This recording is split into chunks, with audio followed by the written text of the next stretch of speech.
Hi, my name's Phil. I like talking about politics, and in this video I like to discuss my thoughts as to just why the Tories treat young people with such contempt. After the national service announcement, Rishi Sunak was accosted by a young student who was just leaving their studies and about to go into the world of work, and he asked Rishi Sunak, "Why do you hate young people?" It's a very good question. At a time when politicians are trying to be their most appealing, ingratiating even, the Conservatives are actively attacking what should be a major voting bloc. Why? Part of their nature. I often get people saying in the comments that Rishi Sunak doesn't care about this election. He doesn't care about the result. He only triggered the election so he could get it done and dusted, then move his kids to California before the start of the school year. This may well be true. It may not. I can think of counter arguments, but it's possible this is true. It would fit some of the facts as known. I certainly believe that Rishi Sunak does not care very much about the election, the country, or even his party. He's a deeply selfish man in a deeply selfish party. I've discussed how a lot of Tory MPs were upset at Sunak calling the election when he did because it meant they now had less time to find alternative employment. They wanted another 6 months on the gravy train. This is also very selfish behaviour and quite in keeping with my views of the Conservative Party. Whereas most political parties ask what they can do for the common benefit of as many people as possible, they just disagree what that is, the Tories ask only what's in it for me. This latest nonsense with national service is just highlighting it. How many Tories are saying that young people should offer service to their country? But how does that country serve young people? Vilified by the right wing for the ills of society, which are mostly their fault, made to endure cutbacks to their education, availability of transport, job opportunities, now even travel opportunities. The Tories say that Finland has got compulsory national service. It's good enough for them, it's good enough for us. What they don't say is Finland's also got completely free university education for all its young people, the ones who want it, and one of the world's strongest social security systems. Young people are valued in Finland. In the UK, the current young generation are the least likely to be able to own their own home for generations, and even renting is a nightmare. Lower wages in real terms than when the Tories came to power, and they enter the workplace with the highest rate of tax of any previous generation ever. The absolute cheek of the Tories for demanding anything of young people. The only reason they even dare is safe in the knowledge that young people, although many are politically engaged, do not vote in large enough numbers to frighten the Tories. Because if there is one message I wish I could impress upon young people, top of the list would be politicians fear voters during election time. Tories treat us all like the shit on their shoes once they've safely cloistered in government, but once the election comes around, they beg, they grovel, they promise us fine living. Our vote is a source of fear for them. It's valuable.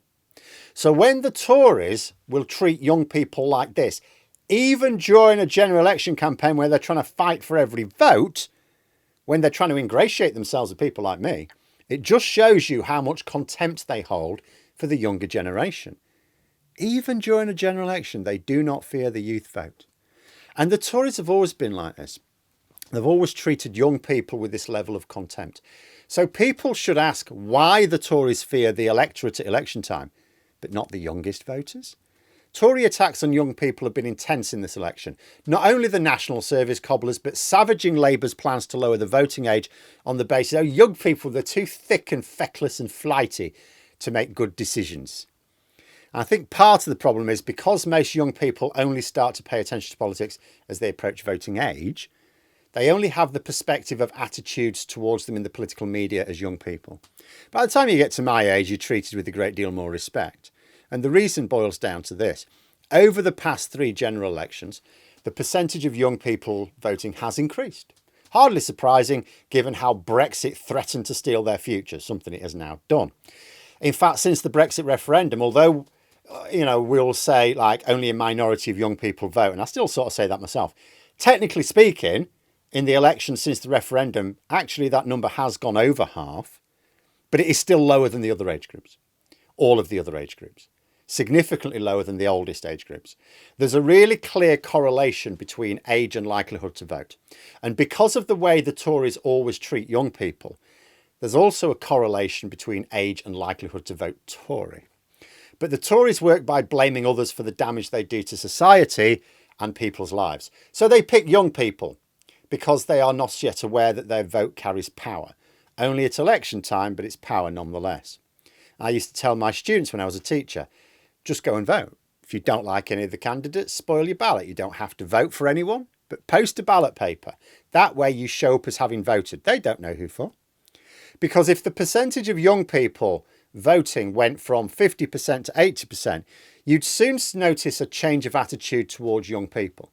Reform UK are trying to present themselves as a party who can stop the Conservatives ever winning power again by nicking too many of their votes. Reform UK aim to scare the Tories into doing exactly what they want. And it's purely in terms of the votes they can attract. I'll tell you this, if the number of young people voting went from 50% to 80%, that'd be scarier than any anti-Tory acts that Reform UK can put on. If the same percentage of young people voted as old people, the entire dynamic of British politics changes forever. But being realistic, we're not going to see an avalanche of young people voting this election. We may see another increase. I hope we do. There's no reason to suppose that there will be a fundamental change of attitude this year amongst so many young voters.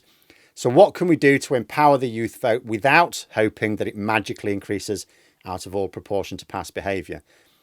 I mean, first of all, if you know any young people who can't be bothered, maybe give them some encouragement. You know them, you know what would appeal to them.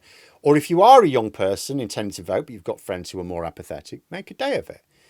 Make sure they're all registered, either have voting ID or apply for postal voting, help them out. In fact, for apathetic voters, pushing the postal vote could be a really good angle to take.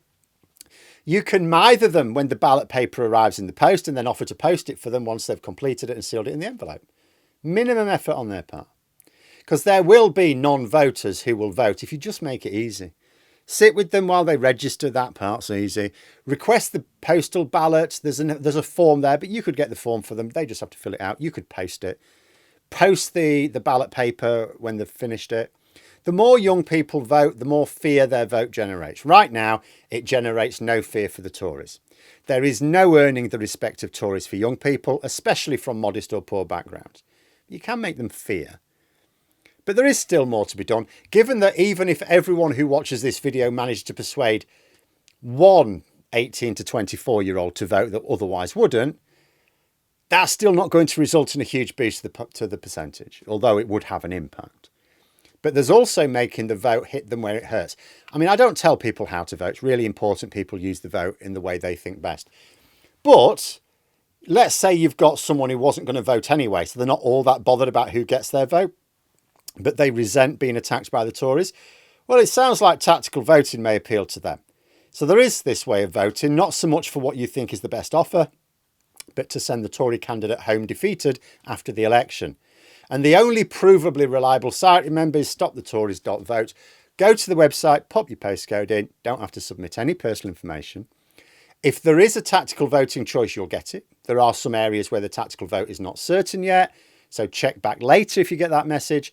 There are also links on the site to help you with registering to vote, getting postal votes, or sorting out your voter ID. There's even some posters you could print off and stick in your window if you think it would be helpful to prompt others. Young people may not ever get the Tories to respect them. The Tories only respect money and young people don't have it. But young voters can inspire fear in them because they've got the same vote as anyone else. But only if they use it. Only if you vote in large enough numbers to dilute the impact of other voting blocks. But there we are. Those are my thoughts. If you enjoyed the video, please subscribe for further content and click the like button. You can also sign up for memberships if you'd like to support the channel further. Thanks for watching, and until next time, I'll see you later.